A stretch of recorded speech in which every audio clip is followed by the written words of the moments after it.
Welcome back, Endgame community. I'm Pierre, he's Chris. We're here to talk about some wide receivers that are already getting overhyped, going to be drafted way too soon for our taste. We did this for running backs. Now let's talk about wide receivers. Chris, who's the first guy you think is just going to go way too soon? I think CeeDee Lamb is going to be drafted way too high in 2022. What did CeeDee Lamb really do down the stretch? What did he do in the playoff game? Really, there were a lot of games in 2021 where CeeDee Lamb did very little.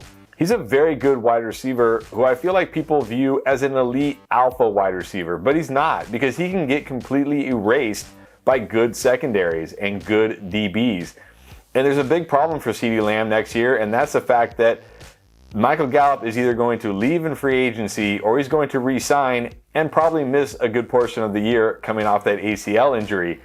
And when Michael Gallup isn't on the field, CeeDee Lamb is forced to play more on the outside, and he tends to struggle on the outside versus when he is in the slot. So I think people are going to view CeeDee Lamb as a top 10 fantasy wide receiver. I just don't see it happening. I think he's going to be way overdrafted in 2021. What's frustrating is that he could and probably should be a wide receiver one, but just not used enough. Look, Dalton Schultz was outscoring him for fantasy for most of the season. And among the many questions we had about the Cowboys offense in that playoff loss was, why aren't they throwing it to CeeDee Lamb more? But I don't think it's going to change. Why would it? McCarthy's still going to be there. All right, so talk about a guy in the playoffs who is making a little noise, but is still going to be more hype than substance. That's Odell Beckham. Here's the thing is he's scoring touchdowns, and that's what you see in the highlights, and it looks like everything's all fine and hunky-dory there. He's happy. Of course, he'll be very happy if they go all the way to the Super Bowl. We'll see.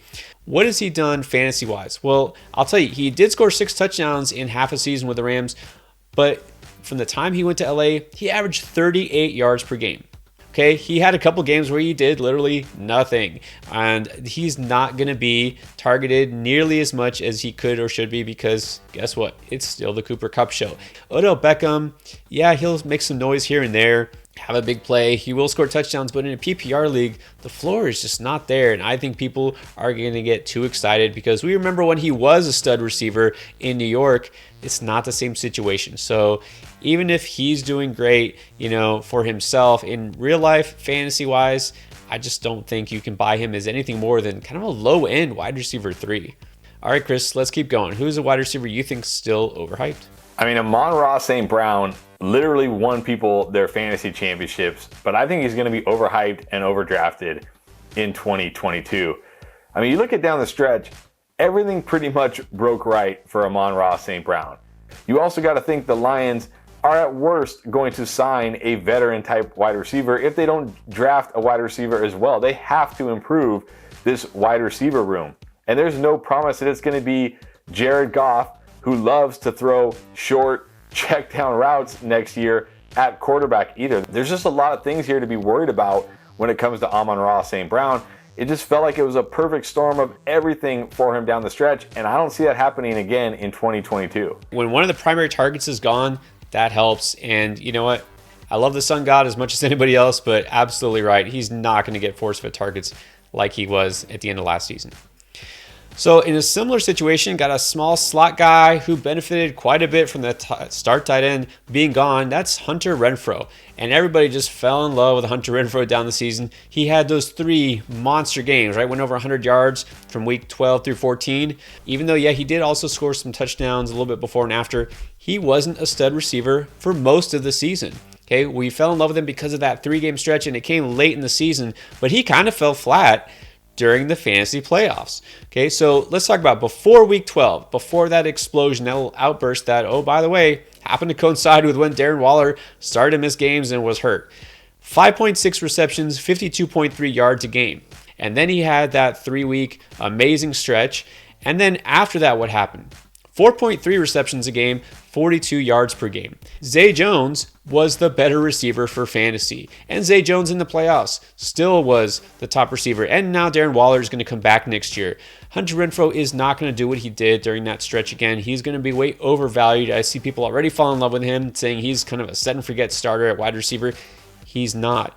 But we don't even know Derek Carr is going to be the quarterback next year. We don't know who the coach is going to be. He's fine. It's kind of a bench option But honestly, I can't have him as a solid top 3 receiver in fantasy. I just don't see it. All right, one more receiver you think is getting too much hype.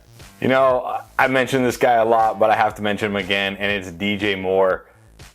Every year we view this guy as an elite fantasy wide receiver, and every year he's not an elite fantasy wide receiver. And what are we feeling good about in Carolina going into 2022 versus 2021 or 2020 to make DJ Moore an elite fantasy wide receiver? It's unlikely that he's going to have an incredible quarterback throwing him the football finally. People draft DJ Moore, with the expectation of him being an every week wide receiver 2. I mean, yeah, he started 2021 great, but what did he do the last 2/3 of the season? Pretty much nothing, and that's what I think he's going to do again in 2022. Look, if they pull off a trade and get Deshaun Watson, I'm all in on DJ Moore. If that doesn't happen, I doubt there's any reason that he's going to return, proper investment, what you're paying for him on draft day. Now, you did mention the New York Giants. Let's talk about a team that always has overhyped players, and the most overhyped of them, of course, was a rookie this year, Kadarius Toney. It's not going to happen. I'll just tell you what, this is a guy who has red flags waving in both hands. These injuries, the constant injuries, the supposed lack of work ethic, again, going off reports and the fact that he just doesn't seem all in. And we saw that from preseason, right? Not even during the season.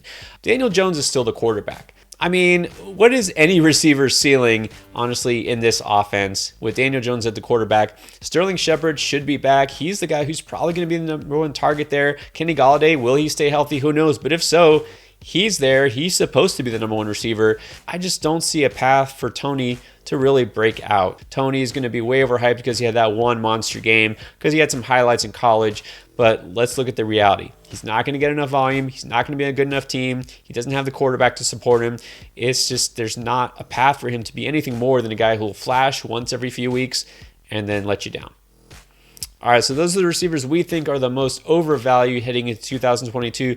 Check out our running back edition we already talked about, and we will update this throughout the offseason because our goal is to help you prepare and win this coming season.